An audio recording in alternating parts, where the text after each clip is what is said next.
This is News 3 at 6. Thanks for joining us. First at 6, the husband of the chancellor at UW-Whitewater has been banned from campus following a string of sexual harassment violations. News 3's Adam Duxter spent the day looking over records about the allegations. He joins us from UW-Whitewater with what he's learned. Adam? Well, today we learned that Pete Hill, husband of UW-Whitewater Chancellor Beverly Copper, was accused of multiple accounts of sexual harassment dating back to 2015. Now, according to reports we've obtained today, Hill has been accused by multiple women of misconduct ranging from inappropriate comments to unwanted touching. The first official complaint was submitted in April of last year by a student working in the chancellor's home. On June 22nd, the university revoked Hill's status as associate to the chancellor. The university says he's banned from campus today and say in a statement, quote, "In the UW system, it is one of our primary responsibilities to provide students, faculty, and staff with a safe educational work environment that is free from discrimination and harassment." Now, the investigator looking into these claims says that according to UWW policies, what Hill did constitutes a sexual harassment and adds that Hill created a hostile work environment while abusing his position of power. Now, Hill has denied all of the allegations against him through his lawyer. Coming up later tonight, we'll piece together the reports we saw today and put together a timeline that led to Hill being banned from the UWW campus today. Adam Duxter reporting for us tonight. Adam, thank you. Well, looks like this beautiful stretch of weather will keep on rolling into the weekend. Here's Chief Meteorologist Gary Canalti. Gary? Well, skies have been clear for much of the day today. Just a few fair weather cumulus clouds popping up this afternoon, but this looked more like a regular summer day than a mid-September day. And you can see those cumulus clouds just kind of popping up on visible cloud track. Low temperatures this morning started out in the middle 50s here in Madison. A little warmer closer to Lake Michigan and also out to our west. High temperatures today, pretty warm. Low 80s near Lake Michigan, mid 80s here in Madison, and mid to upper 80s over southwestern Wisconsin. Current temperatures still are as warm as 87 in Bosqueville, 86 in La Crosse. Here in Madison, we're at 83, but lake breezes kicked in and dropped temperatures into the 70s closer to Lake Michigan. Dew point temperatures, though, are in the lower to middle 60s. A few places getting into the upper 60s. So the heat index right now, 90 in Bosqueville, 89 in La Crosse, and it feels like 84 here in Madison. By tomorrow morning, look for temperatures to drop off into the upper 50s. Skies will be partly sunny for tomorrow. We'll see another warm day. Our high temperature topping out at 82 degrees. That's your first alert forecast. Thanks, Gary. Efforts to repair our area following historic flooding continue as Governor Walker announces nearly $3 million in emergency funding. Our Keely Arthur takes us to Highway 14 with details on where the money will go. This bridge was the main way people accessed Black Earth from the west side, now destroyed because of the flooding, and unfortunately, it's the same story to the east of us, rendering this stretch of Highway 14 unusable for months. It's a more charming atmosphere and friendly, very friendly. No matter who you are or where you're from, in Black Earth, You're always going to get greeted with a hello on the street. But since August 20th, the number of hellos heard here has quieted to almost a whisper. This is really a very difficult time for all of our residents. It's kind of similar going through the stages of death, seriously. The village, pummeled by August rain and flooding, now dried up, leaves behind just destruction. Most notably, the two unusable bridges on Highway 14, making most of the outside world's main way to access this area impossible. Highway 14 sees over 10,000 vehicles of traffic a day commuting in and out of Madison and to their homes in the rural area. This is a huge hit. Today, efforts to fix those bridges moved into the fast lane. Governor Walker announced $2.8 million of funding to expedite permanent repairs. It was everyone's desire to get this done as soon as possible. And with approval of the emergency contract, we'll be able to do that. Most people know bridge works can take up to sometimes 3 years. They're going to try and get this done within the next 3 months. The DOT hopes to have this stretch of road open again by mid-November. However, we really encourage people to patronize Black Earth during this difficult time. Access is open to Black Earth using Highway 78 and local roads. By doing so, you'll help the people of Black Earth, just like their bridges, be better than before. We'll be stronger as a community as a result of what happened. In Black Earth, Keely Arthur, WISC News 3. Now, the DOT looked at putting in a temporary bridge, but determined it would delay the completion of a permanent replacement. Our recent flooding is expected to impact lake-dependent businesses and state parks into next year. Heavy rain and storms shut down parts of several parks for the past few weeks, including Wildcat Mountain State Park in Vernon County and the Sugar River State Trail. Boat launches in several Madison area lakes remain closed more than 3 weeks after historic flooding. With poor water quality and debris in the lake, businesses like Brittingham Boats along Monona Bay are encouraging water lovers to still come out and spend time on the lakes, but do so carefully. We encourage kayaks and canoes. We try to tell people to stay off paddleboards, or if you really want to take a paddleboard, like your heart's set on it, stay out of the water as much as possible. We really encourage that. All the beaches are closed, so if that's closed and that tells you something, then you shouldn't be in the water, even if you're out in the middle. Due to high water, boats cannot fit under the bridges, so people renting from Brittingham have to stay in the bay. Businesses like Brittingham are now only open on weekends until the end of September, beginning of October. Madison residents are raising concerns about a busy intersection near a school on the north side. One parent calls it a death trap and wants the city to make some changes before someone gets hurt. Our Maddie O'Neill live at Packers and Schlimgen Avenues to explain. Maddie? Eric and Charlotte, Packers Avenue is a busy road, and it's only gotten busier over the years. That makes it hard to get to the middle of this intersection. Combine that with the fact that there's a school right behind me here, and the city decided to add these permanent crosswalk lights for pedestrians. The problem is some in this area say that they don't matter for some drivers. Most of the time, people don't stop. Here at the intersection of a crosswalk and high traffic, we have seen an increase in numbers of cars. Pedestrians are running into concerns. It's scary. Concerns that cars will run into them. They'll miss you by inches. John Bardos lives a block from the intersection and crosses it every day. I mean, you have to stand right out in the middle of the street sometimes. And even then, they'll try to run you over at times. Speed limit is 35, which is fast. A lot of people exceed that. Madison Neighborhood Police Officer David Dexheimer says these permanent pedestrian crosswalk lights have been here on Packers and Schlimgen for about a year after a push from area residents who say they help. A little bit, but you still have a lot of people that don't pay attention to it. Police heard from a parent this week who worries about the safety of kids crossing to get to the Isthmus Montessori Academy just across the street. The concerned parent wrote to News 3 as well, saying that many cars don't stop for the flashing lights, and one that did was hit by another car that didn't slow down. Unlike another car, it's awfully difficult to fix a human being. In response, police have temporary speed signs set up on Packers Avenue. Just gives people a reminder that it is important to slow down. I think there should be a stoplight. Really. But any permanent changes would have to come from city engineering. And it doesn't come from the police department, but citizens working with their alders, first of all, who would work with traffic engineering, may be able to get those fixes in place. In the meantime, pedestrians offer another solution. Slow down. We did reach out to the city's engineering department and haven't heard back yet. Now, the price you can pay for not stopping for a pedestrian in the crosswalk is a $250 fine and 4 points on your license. So obviously never worth the risk. Charlotte and Eric. Maddie O'Neill reporting tonight. Maddie, thank you. Right now, investigators are trying to figure out why a car crashed into a home near Cottage Grove. Fire and rescue officials say the family is very lucky. Around 6:15 this morning, an SUV veered off of County Highway TT and went through a cornfield before crashing into the living room of the two-story home. While the family is now left gathering what remains of their belongings, Charles Arthur says he's counting their blessings.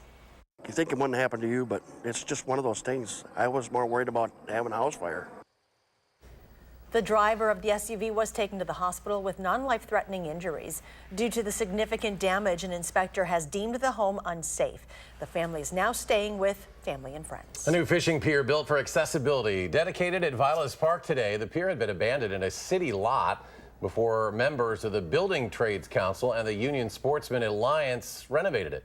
According to the workers, the project was about returning the pier to public use as well as making it a resource for everyone. It has handicap accessible features like a ramp and new decking. The project took nearly 200 hours to complete. Madison's Short Stack Eatery has been chosen as the Allied Business of the Year by the Wisconsin LGBT Chamber. The Chamber announced the winners of its 2018 Business Awards earlier today. The Chamber says Short Stack Eatery was chosen because of its participation in the newly formed Hospitality Council and the Chamber in general. Today is the start of Cheese Days in Monroe. The city's downtown will once again turn into a festival grounds for the weekend, which means much of the area around the courthouse square will be closed off. You'll be able to visit plenty of vendors and, of course, get your fill of cheese curds through Sunday. Cheese Days has been held since the early 1900s, celebrating cheesemakers and Wisconsin cheese. Thanks to everyone who has helped donate coats and winter accessories to our Coats for Kids campaign. We're up to 712 coats so far. The Community Action Coalition says the greatest need remains kids' coats. They need all sizes, from infant snowsuits all the way up to those teen sizes. If you have any extra winter gear, you can drop them off any Clinky Cleaners location or the Lucier Family YMCA in Dane County. Coming up, we are tracking Hurricane Florence and the damage she's doing to states along the East Coast. And 4 deaths in a number of days. How the Columbia County Sheriff's Office is responding to an increase in overdose deaths. Stay with us.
Columbia County is trying to figure out ways to stop a growing trend. After years of seeing a spike in overdose calls and deaths, 4 people died in just 6 days. Amanda Quintana is here with what the community is trying to do to get people help. Yes, well, those numbers are pretty startling. That time period was during Labor Day weekend, and since then, Portage police say they've seen a number of additional deaths just in their city.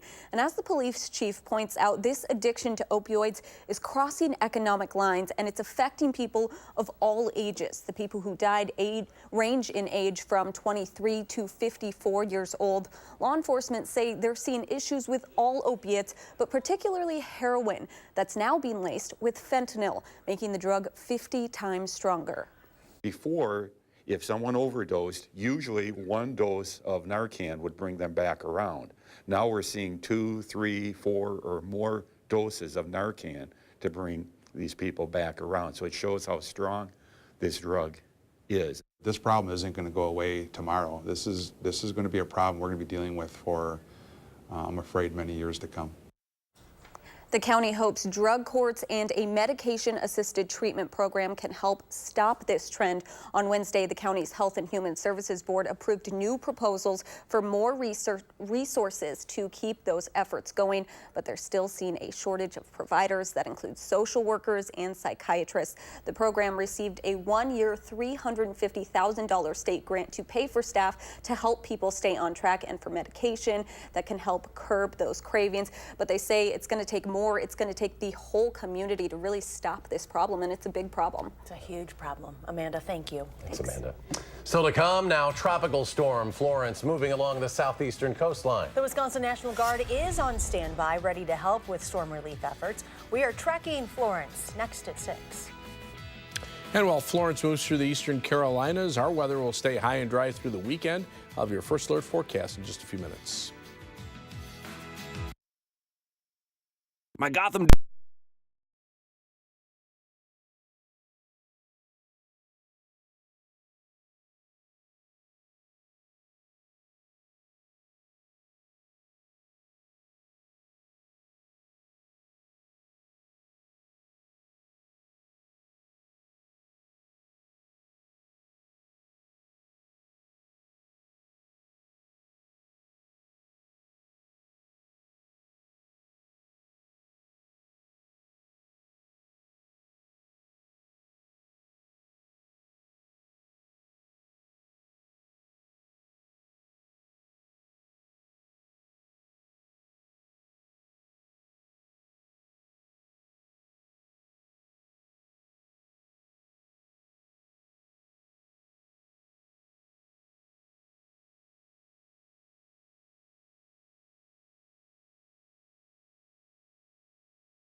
Well, Florence is now a tropical storm, but it still remains a deadly threat to the Carolinas. It's already to blame for at least 5 deaths in Wilmington, North Carolina.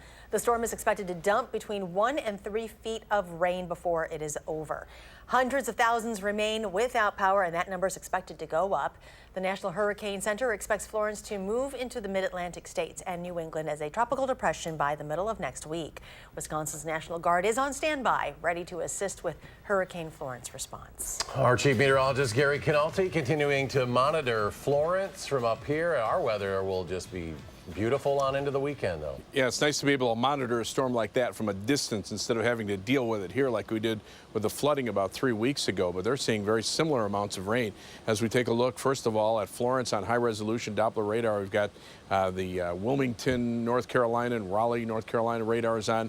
And you can see this eye of the storm has shrunk a little bit. That's an indication that it's weakening, but you can see the rain just continues to expand. So There are still very strong winds in the bands of showers and thunderstorms around the center.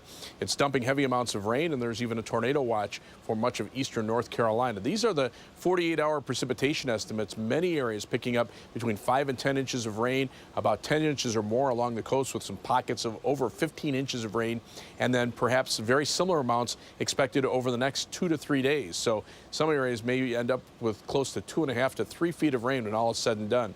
Right now, maximum sustained winds are 70 miles per hour, so it's just below hurricane force, moving very slowly to the west at only a couple of miles per hour. Tropical storm warnings remain in effect for much of the Carolina coast, and this is the forecast of another 15 inches or more of rain over southern portions of North Carolina and northern portions of South Carolina, and about 4 to 10 inches inland as the storm starts to head northward into the Virginia and West Virginia area, and that could cause some devastating flooding there as well. Around here, things very quiet. Temperatures warmer than normal for the next few days. Highs low to mid 80s through Tuesday, and then dropping back into the 70s next week. Live view from the Quebe Radio Skycam in Platteville. Lots of sunshine. It's been a beautiful and warm day today.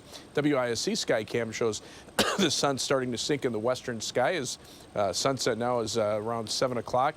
And the live view from the downtown Madison Edgewater Skycam showing sunny skies. Almanac for today, high 84 degrees. That's 11 degrees above normal. Low temperature 55, and right now we're sitting at 83. The air is calm. The dew point is at 63, so it actually feels like it's 84 degrees with the heat index. There's Florence right along the Carolina coastline. Also a weather system in southern Texas, tropical in nature, bringing heavy rains to southern Texas. But the rest of the country, very quiet. That's often the case when you have a couple of strong tropical type weather systems. High pressure located to the north of those, keeping our weather quiet. And look at these temperatures, 80s to around 90 degrees, but then much cooler back to the north and west. And we will turn cooler for the middle to latter parts of next week. 58 for the overnight low temperature with clear skies. Tomorrow, partly sunny and warm with a high of 82. On future track, clear skies overnight, lows dropping to the upper 50s. Tomorrow, partly sunny, highs low 80s. Tomorrow night, mostly clear, lows dropping to around 60. And then partly sunny skies on Sunday. High temperatures again in the lower 80s. 7 to 10 day forecast, staying in the 80s, mid 80s for Monday, but then shower and thunderstorm chances Monday night and Tuesday. Best chances of rain Wednesday and Thursday. Cooler for much of next week with maybe another chance of rain by Monday of the following week. Well, Sun Prairie and Verona part of a four-way tie for second place in the Big 8, and they face each other tonight for our Prep Mania Game of the Week. We've got a preview from our experts. That's next in sports. News 3.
Well, we will officially be more than halfway through the regular season after tonight's Week 5 games. So which teams will emerge to the top of their respective conferences? We'll find out in the Big 8 tonight. Jay Wilson joins us alongside Bill Brophy and Alan Minert for our Prep Mania Game of the Week at Verona High School. Good evening, Jay. Thanks, Melissa. Hi, good evening, everyone. Yeah, it's Week 5, which means that some teams could actually clinch playoff spots tonight, but we'll get into that as the night goes on. Tonight we have Sun Prairie and Verona, both teams 3-1 in the Big 8 Conference. Bill Brophy, Alan Minert joining us again. And Brophy, these are two 3-1 teams, a game behind Madison Memorial. And outside of their one losses, they've been playing some pretty good football. Yeah, we saw Sun Prairie early, and they were out of sync in the opener against Memorial, a game they lost. Oh, you lose 5 players, all state players off the team that came in second to Kimberly in Division I. Takes a while to get your identity. Well, they got one now as they've outscored their last 3 opponents 133-7. Rich Gillis is taking over as the quarterback. He's thrown 13 touchdown passes in 4 games. Half of those to Scott Nelson's son, Cooper Nelson. Got used to do this role. Now he's on the sidelines. Cooper's had 7 touchdown catches, averaging 18 yards per catch. He may be the most exciting player we've seen. Meanwhile, Verona got the 3-1 behind Hockett Anderson, a touchdown running back. He scored 10 times this year, and Adam Beck's thrown for over 700 yards. So could be a lot of points tonight. Should be a great game. Yeah, it should. And Alan, this Big 8 conference race is crazy. Madison Memorial 4-0, and then a bunch of teams at 3-1. How does this thing whole shake out? Yeah, it's very rare that the Big 8 champion is undefeated. So the winner of this game really puts them in a position that if Memorial stubs their toe, that, you know, the winner of this game has put themselves in a position for tie for the race. But it could be a 3-way tie with one loss. It's hard to say, but both these teams have themselves in a position. We've got a great night for football, wonderful weather, and great teams. Yep, looking forward to it. Sun Prairie at Verona will be live on TVW and Channel3000.com, 7 o'clock from Curtis Jones Field here in Verona. Melissa, back to you. Thanks, Jay. Looking forward to it. Badgers wrap up their non-conference schedule tomorrow when Wisconsin hosts BYU. The team is on a 41-game win streak against non-Big Ten opponents. That's 5th best in the country. But head coach Paul Chris is expecting tomorrow's game to be different from last year's 40-6 win in Provo. Different quarterback, Tanner Magnum, who was injured last year, and a whole new offense. 2 different teams playing, right? And you got some of the same players that have played in that game, but it's, you know, offensively, certainly the quarterbacks play a lot of games, a good quarterback, and you know, they're different than they were last year.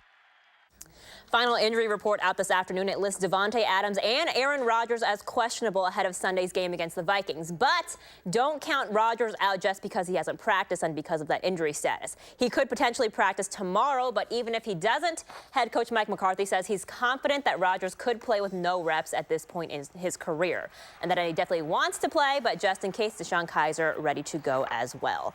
15 games left in the regular season, and the Brewers back in the race for the NL Central, having won the last 7 series. Gio Gonzalez starting on the mound for the Brewers tonight. His last outing helped the team beat and sweep the Giants earlier this month. They are currently a game and a half behind the Cubs. Who do the Cubs have, Gary? No? The next series? The Reds? Yeah. That's an important series, right? Yeah.